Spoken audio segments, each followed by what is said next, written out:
Hello everybody and welcome to Wine Library TV. I'm your host, Gary Vaynerchuk. Today we'll be focusing on Viognier. Viognier is a very interesting white wine grape, a grape that I don't think gets enough recognition, and I think I want to give it a little exposure today.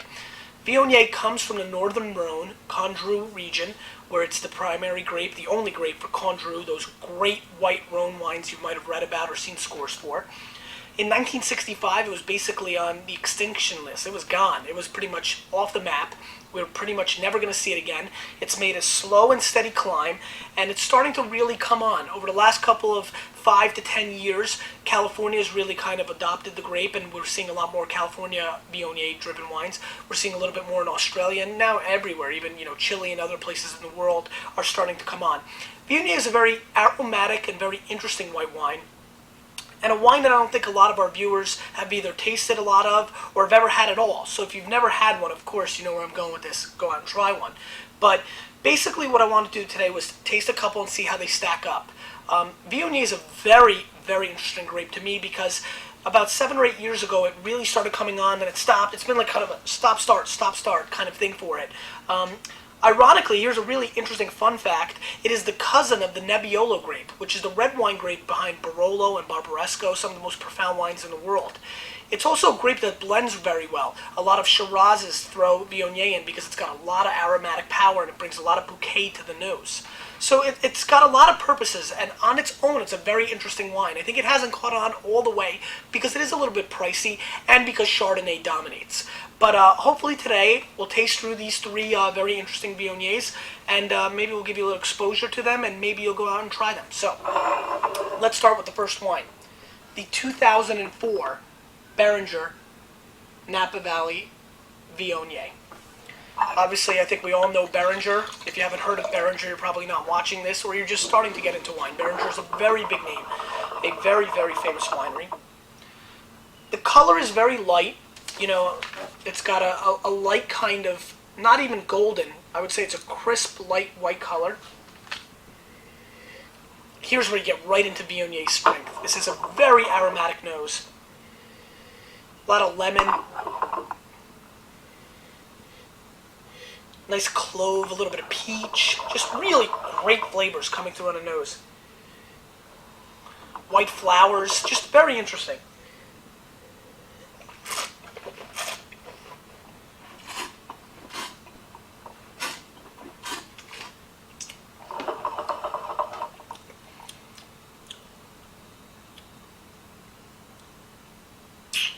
Little medicine-y on the finish.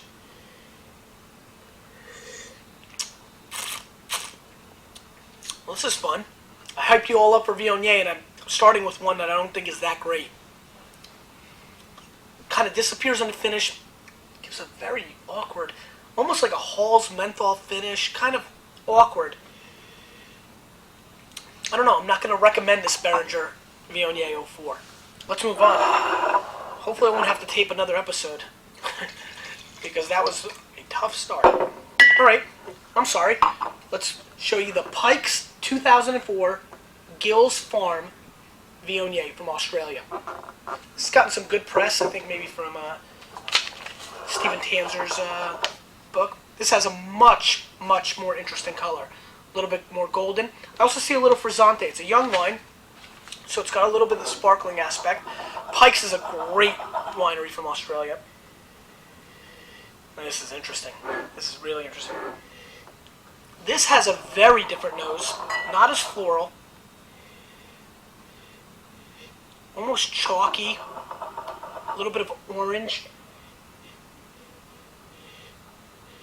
Very exotic. This is nice. Let's see.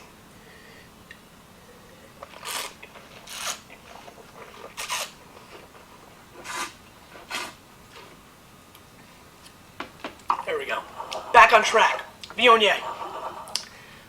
Sweet, a little bit of sweet oak, a little bit of kiwi.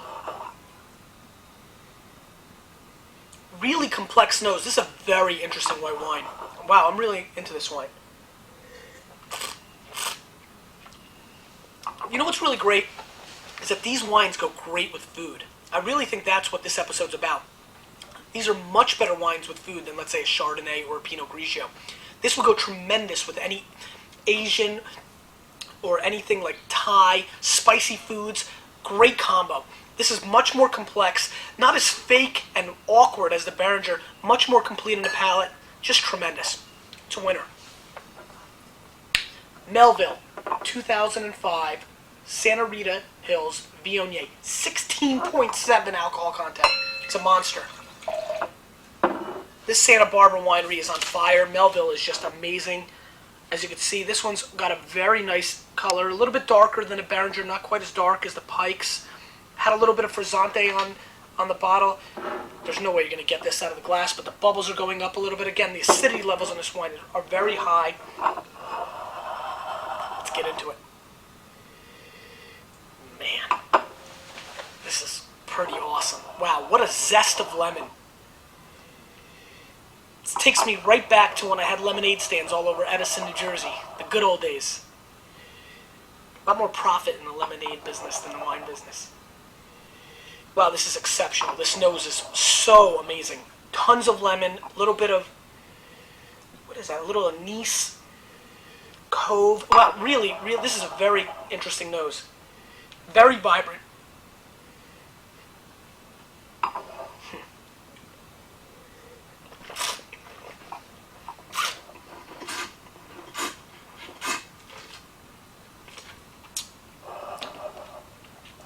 A lot more acidity on this wine than the others, but amazing mango and tropical fruit flavors. Oh, this is excellent.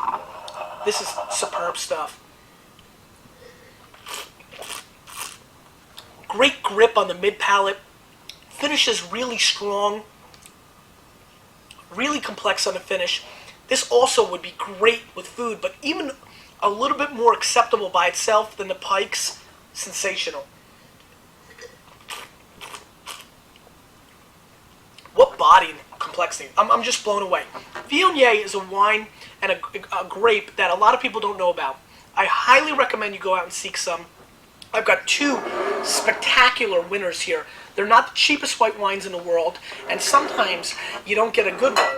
But the reality is it's something that I definitely think you need to seek out. If you've never had a Viognier, please venture into that aisle, ask your waiter or your local wine shop, or order from the wine library. But the bottom line is Viognier is the way to go. Let's try some out there, and I hope you enjoyed the episode. We'll see you next time on Wine Library TV.